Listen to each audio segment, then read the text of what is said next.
ang iyong pananahimik sa ginagawa ng China ay para bagang pagtatraidor sa ating inang bayan. Di ba, VP Sara? Yung mga dayuhan na nandyan na sa ating mga pangpang, natatanaw na nung iba. Wala kang sinasabi, no comment ka. Pero pagdating kay Apollo Kibuloy, todo depensa ka. We are live! Good day, everyone. First, I would like to thank God for giving me this training event of this. Mga kaibigan, magandang araw po sa inyo. Silver Voice TV, panoorin po natin ito. VP Sara silence on China's hostility in West Philippine Sea. Hit. Okay, hanggang ngayon po, ang ating pong Vice Presidente, pangalawang pinakamataas na pinuno ng Pilipinas, ay nananatili pa ring tikom ang bibig hinggil sa usapin ng pambubuli ng China sa West Philippine Sea. Unacceptable. Panoorin po natin to. Akbayan Party slams Vice President Sara Duterte's silence on West Philippine Sea issues, challenging the leader to make her position known amid China's persistent hostility in the disputed waters. According to Akbayan Party President Rafaela David, what she calls Duterte's deafening silence amid China's aggression in the disputed waters speaks about the Vice President's priorities. David questions how Duterte seems to have the time to defend alleged sex offender Apollo Kibuloy, but remains mum even as her countrymen face attacks by foreign aggressors. Good point. Sino to? Rafael David, Presidente, Akbayan Party. Okay. Ito po yung napakagandang punto eh. Bakit pagdating sa pagdidepensa sa isang sex offender, human trafficker na si Apollo Kibuloy, who is now a fugitive, talaga aktibo siya, aktibo. Okay? Ngayon, sa usapin naman ng may kinalaman sa atin pong national security, ito pong ginagawa ng China, ma'am pa rin, tikom pa rin ang bibig ni Vice President Sara Duterte. Hindi ba nakakapagtaka yan?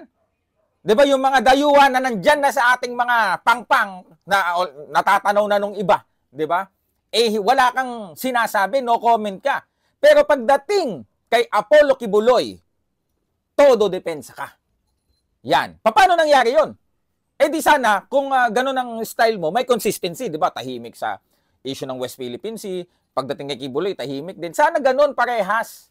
Hindi eh. Di ba? Kaya, tama itong sinasabi ni Rafael David.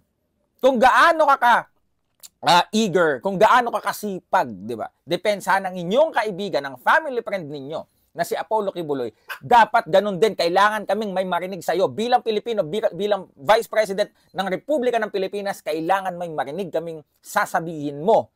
Ano ang posisyon mo sa ginagawa ng China para maliwanag sa amin? Hindi kami nanguhula. Ano ka ba? Are you pro-China? Or are you anti-Filipino? Ayun, di ba? Kasi kung ikaw ay talagang ayaw mong tuligsain ng China sa ginagawa nila, hindi kaya may interest kang inaalagaan? Ayaw mo silang ma-offend. Bakit? Hindi kaya dahil nung past administration merong ganyan-ganyan. Di ba? Parang may mga gentleman's agreement. Okay? So sana, importante, Madam Sara, VP Sara, marinig namin. In favor ka ba sa pagbomba nila sa ating mga barko, sa ating mga kasundaluhan, sa Coast Guard natin, sa Navy natin? Di ba na magdadala lang sana ng supply doon sa ating mga base na nakatoka doon? Hindi eh. Doon ka muna, aso ko. Hindi, wala kang sinasabi. So hindi namin alam kung tutol ka doon o hindi. Di ba? Please be clear. Ano ba talaga ang posisyon mo dyan? Panoorin pa natin to. The Akbayan Party head then urges Duterte to speak up on the issue as she describes the Vice President's silence as traitorous to the Filipino people. Okay. Ito po sabi dito. Rather than seeking refuge in a traitorous silence that betrays the trust of the Filipino people. Di ba? Kesa naman nananahimik ka. Iba po ang nagiging dating niyan sa mga makabayang Pilipino. O sige, doon sa mga DDS na mga blind follower. Talagang kahit anong gawin nyo, pinagtatanggol kayo. Blind follower nga eh. Pero, sa mga mamamayang Pilipino na bumuboto, na talaga nga namang may lohika at matatalino, ang iyong pananahimik sa ginagawa ng China ay para bagang pagtatraidor sa ating inang bayan. Di ba, VP Sara? Panoorin pa natin to. On March 23, China Coast Guard again fired a water cannon at a Philippine vessel en route to Ayungin Shoal in the West Philippine Sea for a rotation and resupply mission. Okay. The armed forces of the Philippines said the supply vessel sustained heavy damage, while some military service members sustained injuries due to the continued high-power water blasting of the China Coast Guard. Okay mga kaibigan. So, sa ganito po, no, ilang buwan na din ang nakaraan, mga kaibigan.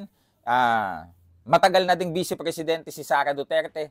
Sa halip na kondenahin ng China, bumati pa sa Mandarin language, mga kaibigan. Isipin po natin, ganito po bang leader ang kailangan natin? Pag yan po nahalal, baka po maging Chinese na tayo. Baka po tuluyan na tayo maging probinsya ng China, kagaya ng sabi ng tatay niya. Maging critical po tayo, mga kaibigan, kung sino po ang ating mga susuportahan. Silver Voice TV, magandang araw po sa inyo lahat.